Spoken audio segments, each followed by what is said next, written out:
ಸತ್ಯ ಸೀರಿಯಲ್. ಸತ್ಯ ದಂಪತಿ ಪ್ರೇಮಿಗಳ ದಿನ ಆಚರಣೆ. ದಿವ್ಯ ಹೊಟ್ಟೆ ಉರಿಸಿದ ರುಕ್ಕು. ಸತ್ಯ ಹಾಗೂ ಕಾರ್ತಿಕ್ ಪ್ರೇಮಿಗಳ ದಿನವನ್ನು ಬಹಳ ಅದ್ದೂರಿಯಾಗಿ ಆಚರಣೆ ಮಾಡುತ್ತಾರೆ. ಕಾರ್ತಿಕ್ ಬಳಿಗೆ ಬಂದು ಸತ್ಯ, ಇವತ್ತು ನೀನು ನನ್ನ ಬಿಟ್ಟು ಎಲ್ಲಿಗೆ ಕೂಡ ಹೋಗಬಾರದು ಎಂದು ಹೇಳುತ್ತಾಳೆ. ಇದನ್ನು ಕೇಳಿದ ಕಾರ್ತಿಕ್ಗೆ ಅನುಮಾನ ಶುರುವಾಗುತ್ತದೆ. ಇದೇನು ಸತ್ಯ, ಯಾವತ್ತು ನನ್ನ ಬಳಿ ಹೀಗೆ ಕೇಳಿಕೊಂಡವಳೆ ಅಲ್ಲ, ಇವತ್ತು ಎಲ್ಲಿಗೆ ಹೋಗಬೇಡ ಎಂದರೆ ಏನು ಅರ್ಥ ಎಂದು ಯೋಚನೆ ಮಾಡುತ್ತಾ ಇರುತ್ತಾನೆ. ಇನ್ನು ಸತ್ಯ ಕಾರ್ತಿಕ್ನನ್ನು ಒಂದು ಜಾಗಕ್ಕೆ ಕರೆದುಕೊಂಡು ಹೋಗಿ ಪ್ರೇಮಿಗಳ ಹಬ್ಬವನ್ನು ಸೆಲೆಬ್ರೇಟ್ ಮಾಡುತ್ತಾಳೆ. ಸತ್ಯಗೆ ಆಕೆಯ ಗೆಳೆಯರು ಸಹಾಯವನ್ನು ಮಾಡುತ್ತಾರೆ. ಗೆಳೆಯರ ಸಹಾಯದಿಂದ ಸತ್ಯ ಪ್ರೇಮಿಗಳ ಹಬ್ಬ ಆಚರಣೆ ಮಾಡುತ್ತಾಳೆ. ಸತ್ಯಳ ಖುಷಿಯ ಕ್ಷಣಗಳನ್ನು ನೋಡಿದ ಕಾರ್ತಿಕ್ ಮಾತ್ರ ಒಂದು ಸ್ಪೆಷಲ್ ಗಿಫ್ಟ್ ನೀಡುತ್ತಾನೆ. ಇತ್ತ ಬಾಲ ಮಾತ್ರ ಫೋನಲ್ಲಿ ಮಾತನಾಡ್ತಾ ಇರುತ್ತಾನೆ. ಆ ಬಳಿಕ ಮೆತ್ತಗೆ ಎಲ್ಲರ ಬಳಿ ಹೇಳುತ್ತಾನೆ, ಇವತ್ತು ಪ್ರೇಮಿಗಳ ಹಬ್ಬ ಅಲ್ವಾ, ಅದಕ್ಕಾಗಿ ಸತ್ಯ ಗೆಳೆಯರೆಲ್ಲ ಸತ್ಯ ಜೊತೆಯಲ್ಲೇ ಇದ್ದಾರೆ, ಅವರು ಇವತ್ತು ಅದ್ದೂರಿಯಾಗಿ ಪ್ರೇಮಿಗಳ ದಿನಾಚರಣೆಯನ್ನು ಸೆಲೆಬ್ರೇಟ್ ಮಾಡ್ತಿದ್ದಾರೆ ಎಂದು ಕೇಳುತ್ತಾನೆ. ಬಾಲನ ಮಾತು ಕೇಳಿದರೆ ಗಿರಿಜಮ್ಮ ಮಾತ್ರ ಬಹಳ ಖುಷಿ ಪಡುತ್ತಾರೆ.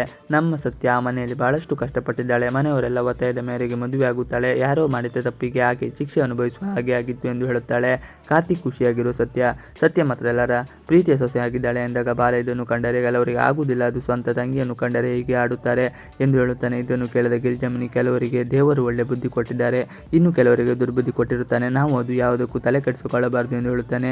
ಬಾಲನ ಮಾತಿಗೆ ರುಕ್ಕು ಉತ್ತರ. ಇನ್ನು ಬಾಲ ಮಾತ್ರ, ನಾನು ಯಾರ ಪ್ರೇಮಿಗಳ ಹಬ್ಬ ಆಚರಣೆ ಮಾಡಲಿ ಎಂದು ಹೇಳುತ್ತಿರುವಾಗ ರುಕ್ಕು ಹೇಳುತ್ತಾರೆ, ನಾನು ಇದ್ದೇನಲ್ಲ ಮಾಮ, ನನ್ನ ಜೊತೆ ಪ್ರೇಮಿಗಳ ಹಬ್ಬ ಆಚರಣೆ ಮಾಡು ಎಂದು ಹೇಳುತ್ತಾರೆ. ಇದನ್ನು ಕೇಳಿದ ಬಾಲಗೆ ಬೇಕಂತಲ್ಲ ರುಕ್ಕು, ಕೇಕ್ ಇಲ್ಲ, ಹೇಗೆ ಸೆಲೆಬ್ರೇಟ್ ಮಾಡೋದು ಎಂದಾಗ ರುಕ್ಕು ಅಡುಗೆ ಮನೆಗೆ ಹೋಗುತ್ತಾಳೆ. ಇದನ್ನು ನೋಡಿದ ಗಿರಿಜಮ್ಮ ಮಾತ್ರ ಬಹಳ ಖುಷಿಯಲ್ಲಿರುತ್ತಾರೆ.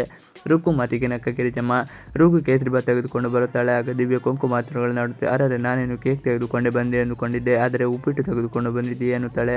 ಸಿಟ್ಟಿನಲ್ಲಿ ರುಕ್ಕು ಏನೇನು ಬಡಬಡಿಸುತ್ತಾ ಇರುತ್ತಾಳೆ. ಆ ಬಳಿಕ ಆ ಕೇಸರಿ ಬಾತನ್ನೇ ಕೇಕ್ ರೀತಿ ಕಟ್ ಮಾಡಿ ಬಾಲನಿಗೆ ತಿನ್ನಿಸಿ ಪ್ರೇಮಿಗಳ ಹಬ್ಬದ ಶುಭಾಶಯ ಎಂದು ಹೇಳುತ್ತಾನೆ. ಇದನ್ನು ಕೇಳಿದ ದಿವ್ಯಗೆ ಮಾತ್ರ ಕೋಪ ಉಕ್ಕಿ ಹರಿಯುತ್ತದೆ. ಇವಿಷ್ಟು ಇವತ್ತಿನ ವಿಡಿಯೋ. ಈ ವಿಡಿಯೋ ಇಷ್ಟ ಆದರೆ ಪ್ಲೀಸ್ ಲೈಕ್ and ಸಬ್ಸ್ಕ್ರೈಬ್ ಮಾಡಿ. Thanks for watching video.